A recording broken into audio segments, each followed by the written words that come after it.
Bonjour et bienvenue dans une nouvelle vidéo qui est peut-être d'ailleurs la dernière vidéo de 2021. Oui, exactement, je viens de réaliser ça. Comme je vous l'ai dit dans la vidéo de dimanche dernier, je voulais vraiment regarder en direct la vidéo que j'avais faite l'année dernière sur mes objectifs 2021.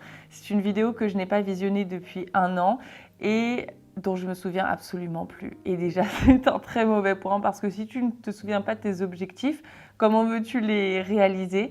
Je pense que la seule chose dont je me souviens, c'est que je voulais lire davantage et c'est une chose que j'ai réussi à faire. Mais le reste, je ne m'en souviens absolument plus et c'est quand même très grave parce que, comme je vous le disais, pour réussir des objectifs, il faut toujours les avoir en tête. C'est parti, je vais passer ça en revue. C'est un petit peu...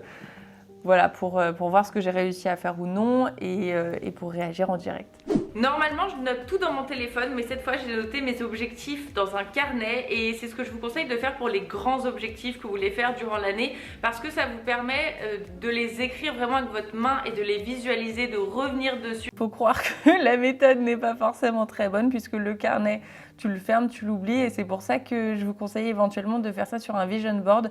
Ce qui fonctionnait bien que je faisais il y a quelques années, c'était de noter des objectifs ou alors d'avoir des photos plutôt qui te rappellent ces objectifs en fond d'écran, soit de ton ordinateur, soit de ton téléphone, puisque comme tu l'ouvres 15 fois par jour, eh bien tu as toujours les objectifs sous les yeux.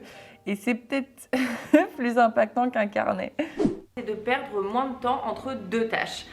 J'ai moins tendance à procrastiner qu'avant, mais il y a justement ce petit battement entre deux tâches, deux objectifs. Perdre moins de temps entre deux tâches, eh bien écoutez, c'est quelque chose que j'ai plutôt bien réussi, puisque effectivement avant, j'arrêtais pas de scroller, Instagram, TikTok, etc. Et je pense honnêtement que ce genre de comportement, c'est juste de la peur par rapport à la tâche suivante. Peur de ne pas la réussir, peur que ce soit trop difficile, peur que ce soit trop long, peur j'en sais rien, ou alors de la flemme si c'est fort possible. Mais je suis bien contente parce que effectivement, je perds beaucoup moins de temps entre deux tâches. Et ça, c'est aussi grâce au fait que j'écris mes tâches dans mon Productivity Planner. D'ailleurs, vous me demandez toujours la marque, c'est Intelligent Change. Je la mettrai dans la barre d'infos. C'est la même marque que pour mon 5 Minute Journal. Et en fait, dès que j'ai accompli une tâche, je reviens sur ce carnet pour la cocher et je vois immédiatement la tâche suivante. Donc, ça m'empêche un petit peu de scroller ou de perdre du temps entre deux tâches. Premier objectif, plutôt réussi. Je suis assez contente. Alors, deuxième objectif, qu'est-ce que je nous avais mis ? En 2020, j'ai vraiment compris l'importance du sommeil parce que c'est l'année durant laquelle j'ai le plus travaillé. Ça a vraiment profité à mon secteur étant donné que la plupart des gens étaient devant leurs écrans, en télétravail, etc. Donc j'ai énormément travaillé en 2020 et tant mieux, je suis hyper reconnaissante pour ça. Mais c'est là que j'ai vraiment compris que le sommeil était primordial et surtout le fait de se coucher tôt et de se lever tôt. Alors, retrouver une bonne qualité de sommeil.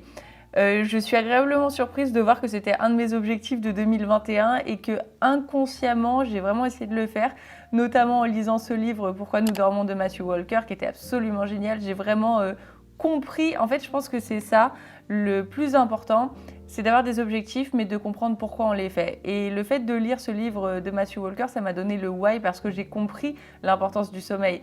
Tout le monde te dit couche-toi plus tôt, dors mieux, dors plus longtemps. Mais j'ai toujours besoin d'avoir un peu la raison scientifique à cela. C'est un peu étrange étant donné que ça m'intéressait pas vraiment les sciences avant et maintenant j'adore ça. J'ai toujours besoin d'avoir l'explication, la raison et lorsque vous me demandez de justifier mes propos par rapport à des vidéos, je sais pas, skincare, alimentation, je vous comprends à 100%. Mais au final, ce sont des choses que j'ai acquises au fil des années et je me souviens pas forcément de la source et c'est pour ça que je la donne pas toujours dans mes vidéos. Mais je vous comprends à 100% parce que pour moi aussi, c'est hyper important de connaître la raison profonde, de connaître le why et donc retrouver une bonne qualité de sommeil. Effectivement, je me couche plus tôt qu'avant. Avant, je pouvais m'endormir à 2h, 3h du matin et maintenant, c'est plutôt 23h30. Donc, je suis hyper contente.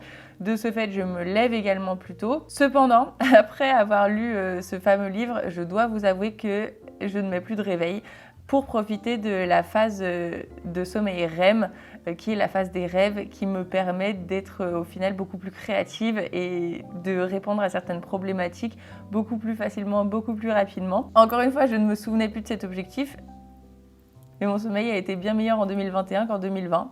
Donc je suis encore contente. On passe maintenant au troisième objectif. C'est quelque chose que j'ai totalement oublié depuis des années, c'est de lire. Et là je me suis vraiment fixé l'objectif de lire un livre par mois. Vous pouvez aussi prendre le parti de vous dire je lis 30 minutes par jour, peut-être que ça sera un petit peu plus visualisable pour vous. Alors, la lecture, effectivement, c'est la seule chose dont je me souvenais et c'est la seule chose que j'ai faite, mais je ne pense pas avoir lu un livre par mois. Ça m'a tellement apporté au niveau de la mémoire. Et puis j'ai surtout appris énormément de choses en fait avec toutes ces lectures parce que j'ai privilégié des lectures plus instructives que des lectures exutoires entre guillemets ou qui permettent d'échapper ton quotidien. J'avais vraiment envie d'apprendre des choses, donc c'est pour ça que j'ai lu des livres de docteurs ou des choses comme ça et c'était vraiment très très sympa. Pour 2022, je pense que j'aimerais augmenter un petit peu cet objectif parce que je suis capable de faire bien mieux qu'un livre par mois, mais effectivement c'est intéressant d'avoir un objectif chiffrable. Par exemple, là, je fais ça un petit peu différemment. Je m'étais dit, ok, soit je lis 30 minutes par jour, soit je lis un livre par mois. Mais je me suis rendu compte que c'était encore plus impactant de se dire, ok, ce livre fait 500 pages. Je veux le lire en 10 jours, donc je dois lire 50 pages par jour. Et je trouve ça encore plus impactant, plus pratique, plus facile en fait avec ce type d'objectif. Ok, on passe au quatrième objectif. Avant, j'avais une série sur ma chaîne qui s'appelait Get Fit With Me ou Get Fit With Marie, je sais plus. Et je faisais du sport tout le temps et je vous incitais à faire du sport pour prendre soin de votre santé, etc. Et vous aimiez bien rejoindre ce mouvement de Get Fit With Me. Donc j'ai vraiment envie de réintégrer le sport cette année, de prendre le temps de faire du sport. Pourquoi on met toujours le sport dans les objectifs de l'année? On le fait durant 3 semaines, après on oublie. Alors, le sport, j'ai fait un petit peu de sport, vous savez, j'ai fait un petit peu de boxe, mais ça c'était juste pour séduire mon copain quand on s'est mis ensemble au début. Pas pour le séduire en mode changer mon corps, pour le séduire parce que lui-même fait beaucoup de sport et donc je voulais être dans son délire. Comment vous dire, j'ai fait 15 ans de danse classique, j'ai adoré ça, j'ai fait 5 ans d'équitation, j'ai adoré ça, mais c'était des sports qui c'était pas du sport pour le sport, la danse. Ça m'apprenait la posture, l'élégance, ça m'a appris des chorés, ça m'a appris à travailler en équipe aussi parce que tu travailles ta danse individuellement, mais lorsque tu dois faire un spectacle de fin d'année, tout le monde doit être ensemble et faire le même pas au même moment, etc. L'équitation, c'était absolument génial parce que j'adore les animaux, j'adore les chevaux, donc c'était une communion avec le cheval, c'était trop bien. J'ai un petit peu plus de mal avec le sport pour le sport, dans le sens le fitness ou... La boxe, j'ai bien aimé, mais ça sent mauvais, c'est... je suis hyper sincère avec vous, mais c'est vrai que pour l'instant, j'ai pas trouvé un why assez profond pour le sport, dans le sens où, comme l'alimentation, c'est déjà 80% de ton apparence physique et aussi de ta santé par rapport au sport. Je pense que ça va changer honnêtement. Ma mère a commencé le sport à 30 ans et là, elle fait du sport 3 fois par semaine. Mais en fait, en faisant du sport, même sur plusieurs mois, je vois pas vraiment de changement sur mon mental ou même sur mon corps. Et je pense que c'est lié au fait que j'ai pas besoin d'un exutoire aussi intense, dans le sens où j'ai pas besoin de me défouler comme ça avec le sport. Mon exutoire, c'est plus l'écriture, c'est plus le fait de m'évader dans mes pensées, Pisces be like. Et la plupart des gens, quand ils font du sport, c'est soit voilà, pour se défouler l'esprit, soit pour améliorer entre guillemets leur corps, c'est-à-dire être plus ferme, c'est ce qu'on entend tout le temps, je veux faire du sport pour me tonifier, ou alors c'est pour... En fait, mon why devrait être d'entretenir mon cœur, parce que c'est vrai que mon cœur bat beaucoup trop vite. Lorsque, vous savez, je mets des montres connectées ou des choses comme ça, je me rends compte que je me dis, mais attends, c'est pas possible. Mon cœur, il est entre 90 et 100 battements par minute, c'est abusé. Alors que mon copain, lui, il est entre 45 et 55 parce que c'est un sportif. Et voilà, plus tu fais du sport et plus tu entretiens ton cœur. Et même, c'est bon pour les endorphines, pour transpirer, etc. Mais j'ai pas envie de le mettre dans mes objectifs de l'année 2022, honnêtement, parce que j'en ressens pas encore le besoin, mais ça viendra, je suis sûre que ça viendra.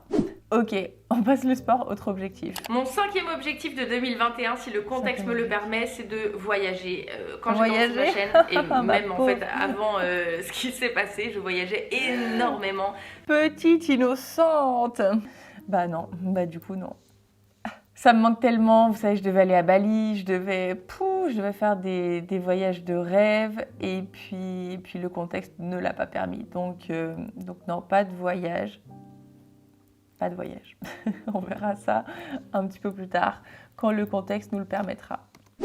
Alors, mon objectif suivant, c'est de me créer un menu de la semaine. Vous savez, je vous avais déjà fait une vidéo meal prep, mais là, c'est... Non, Marie, à chaque fois tu dis que tu veux créer un menu de la semaine, tu ne crées pas un menu de la semaine. Arrête de te mettre un objectif.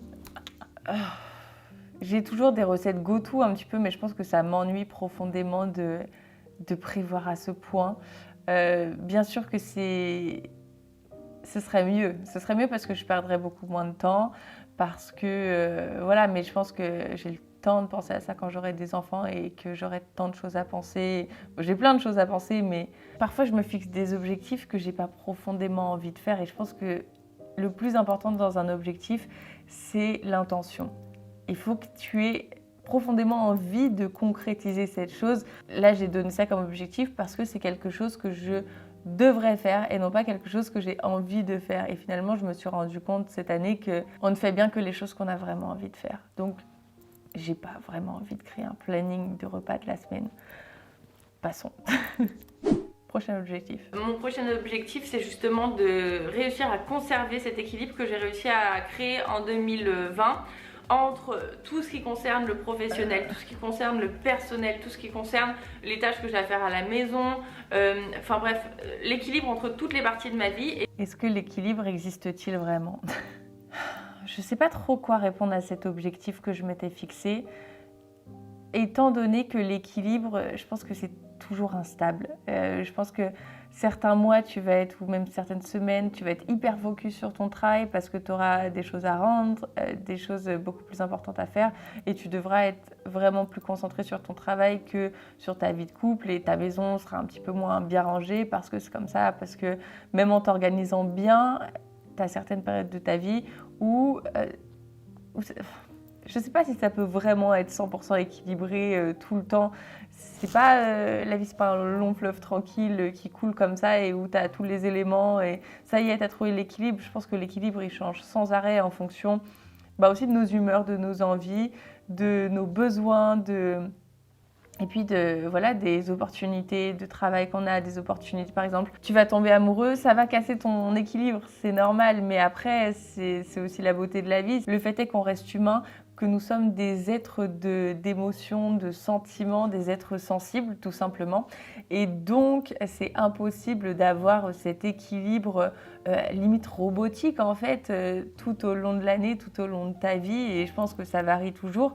Et en fait, l'équilibre qui te convenait il y a quelques mois, peut-être qu'il ne te conviendra absolument pas aujourd'hui. Et je pense qu'il faut toujours adapter et il faut jongler entre ce que tu veux faire, ce qui te fait plaisir et ce que tu dois faire. Je pense que ça, c'est le plus important. Et puis, voilà, ne pas complètement occulter ses sentiments, parce que sinon, c'est la tristesse absolue. Et puis, ne pas occulter complètement sa raison, sinon, ça devient de la folie. Donc, essayer de trouver un équilibre peut-être entre ces deux choses-là. Mais l'équilibre tel que je l'imaginais l'année dernière, pour moi, maintenant, c'est une chimère, c'est utopique, c'est impossible. Je vais baisser un petit peu la luminosité, j'ai l'impression qu'il y en a un peu trop. Passons à l'objectif suivant. J'aimerais vous donner quelques pistes d'objectifs que vous pourriez éventuellement avoir pour 2021. Ce sont des choses, comme je vous le dis, que j'ai déjà concrétisées et qui vont vraiment faire un impact super positif sur ma vie. Ah ok, et après je donne des pistes pour définir ces objectifs pour l'année. À partir de 9 minutes 30, je vous mets la vidéo justement que je viens de passer en revue dans le petit... je sais jamais où il est, mais voilà, vous pouvez aller voir à partir de 9 minutes 30, ça vous intéresse, parce que ça, c'était pas trop bête ce que je disais. Maintenant, pour mes objectifs de 2022, je n'ai absolument pas préparé cette vidéo, c'est 100% spontané, et ça me permet de parler avec le cœur et non pas avec un script. Donc, la première des choses, effectivement, concernant la lecture, ça m'a vraiment, vraiment aidée et je veux absolument continuer là-dessus. C'est pour ça que je veux lire 2 livres par mois. Je sais que je peux le faire et si je vous le dis à vous, ça va me donner la responsabilité de concrétiser mon objectif. Ça, c'est aussi important d'avoir une accountable person, même si vous faites Je ne sais pas si vous avez décidé de manger plus sainement, d'envoyer vos repas en photo à votre meilleur ami. C'est important d'avoir une personne qui est là pour nous soutenir, pour nous rappeler nos objectifs et tout. Donc la lecture évidemment continuer parce que j'ai eu une période durant laquelle je ne lisais plus. Or, depuis toute petite, je lis et j'adore ça. Donc bien sûr continuer et redoubler de lecture. Me satisfaire de ce que j'ai déjà. Alors ça m'a fait tilt. J'ai écouté un podcast de Pauline Léniaud c'était avec Jean-Michel Ougourlian qui est neuropsychiatre et il a dit cette phrase qui m'a vraiment marquée: la sagesse, c'est de désirer ce qu'on a déjà. Alors, désirer ce qu'on a déjà, je sais pas si c'est vraiment humain de pouvoir réussir à faire ça, mais tout du moins, j'aimerais réussir à me satisfaire de ce que j'ai déjà parce que je suis pas très à l'aise avec le fait de vous dire ça, mais je vous le dis quand même parce que je suis sûre que je ne suis pas la seule, mais j'ai vraiment l'impression d'être toujours une éternelle insatisfaite. Je suis très reconnaissante de ce que j'ai et ça m'aide beaucoup d'écrire, vous savez, dans le 5 minutes journal, 3 choses pour lesquelles je suis reconnaissante le matin, 3 choses qui rendraient ma journée belle et le soir, 3 choses merveilleuses qui me sont arrivées dans la journée. Et aussi, il y a une phrase d'affirmation « je suis » et ensuite on complète tous les jours. Donc ça c'est bien, ça me renforce dans la gratitude et j'ai toujours été reconnaissante, mais je veux toujours plus.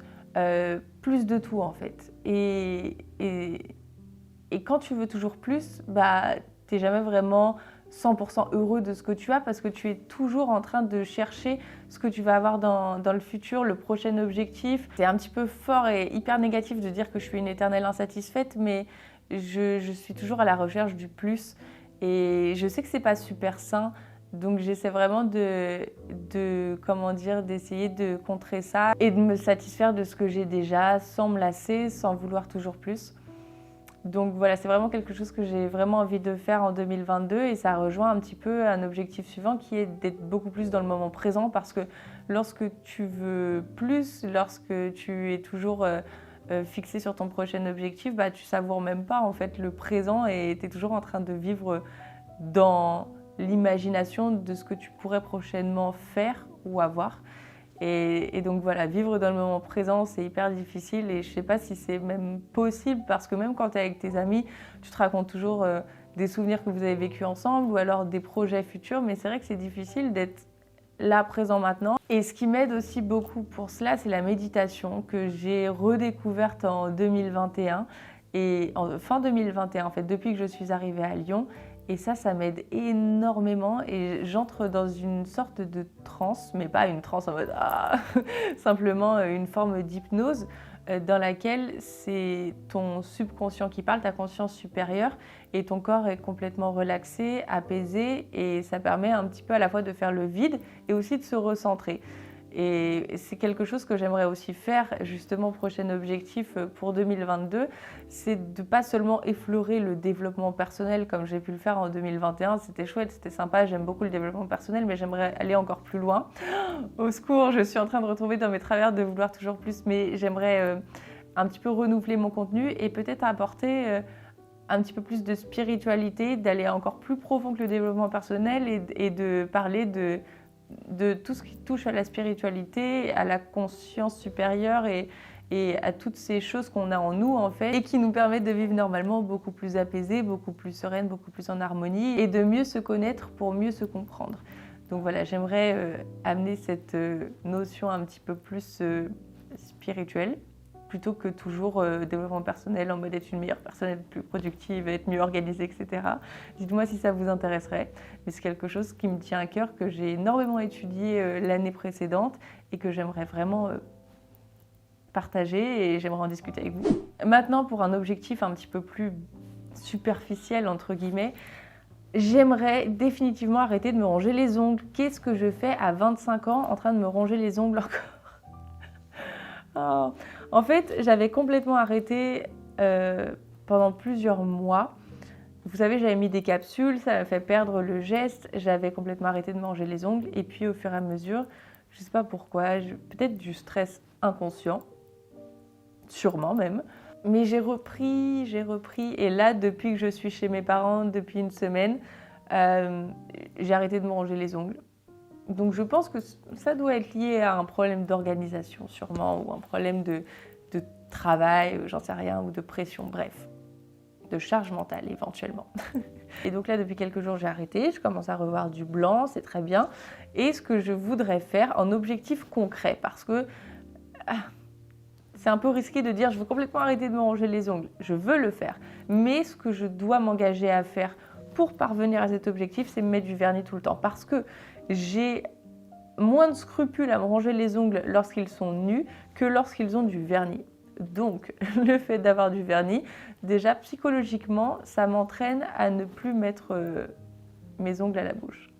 Et en plus, en cette période, c'est tellement malsain de faire ça et tu peux attraper tellement de trucs, même si je me lave les mains 50 fois par jour.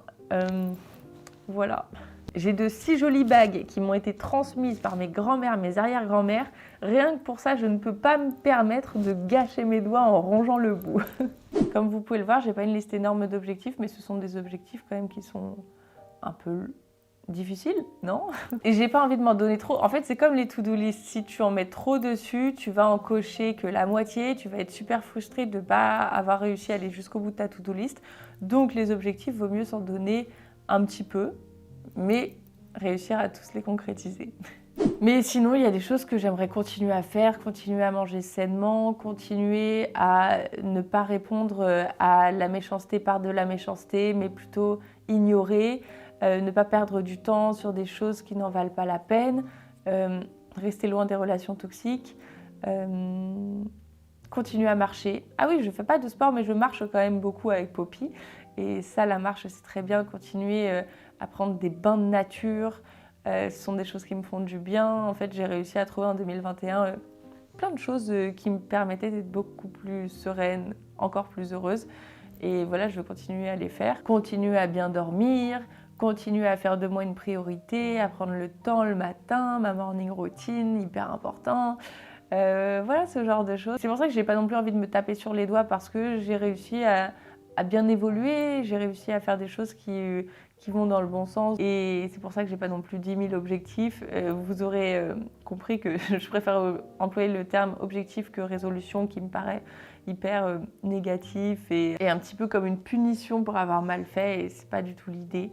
Donc n'hésitez pas à me donner vos objectifs pour 2022. Je suis sûre que ça vous inspirera entre vous dans les commentaires et bien sûr que vous m'inspirez tout le temps et que vous me motivez. D'ailleurs, merci énormément. Vous êtes d'un soutien incroyable et vous m'encouragez tout le temps. Et c'est aussi pour ça que j'ai toujours envie de mieux faire, de renouveler mon contenu. Mais je vais essayer de me satisfaire de ce que j'ai déjà. Ce que j'ai déjà, c'est une communauté magnifique de femmes hyper bienveillantes et tellement inspirantes. Donc merci beaucoup, merci pour tout.